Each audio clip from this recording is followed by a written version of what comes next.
పైన లేయర్ ఎంత బాగుంటే లోపల బ్యాటర్ ఇంకా బాగుంటుంది.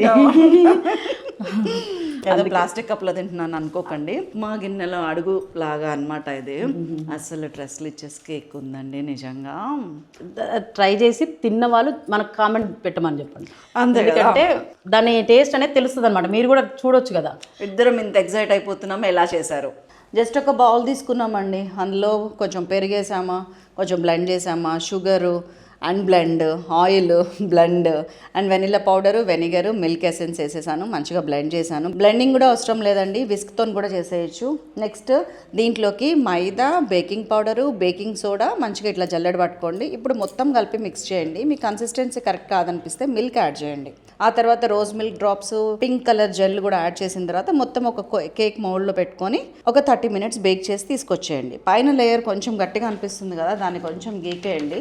ఇప్పుడు దీంట్లోకి మనం ఒక పానీయం తయారు చేసుకుంటున్నాం చూడండి.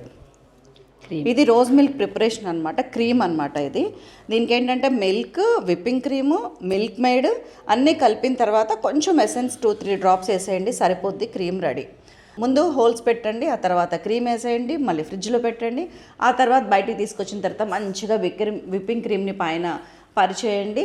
చక్కగా ఇట్లా గార్నిషింగ్ చేసుకోండి గులాబీ రేకులతోటి అండ్ డ్రై ఫ్రూట్స్ తోటి. దట్స్ ఆల్ అండి, అయిపోయింది మన tres leches beautiful cake, tasty and beautiful cake. మీకు ఇది కుదరకపోతే పర్లేదు, నేనున్నా చేసి పెట్టడానికి, నా దగ్గరికి రావచ్చు. ట్రూ ట్రూ ట్రూ ట్రూ ఎందుకంటే అదంత టేస్టీగా ఉంది. ఫుల్ వీడియో సైలాస్ కిచెన్ కొలతలతో సహా స్ట్రీమ్ అవుతుంది, చూడటం మర్చిపోకండి.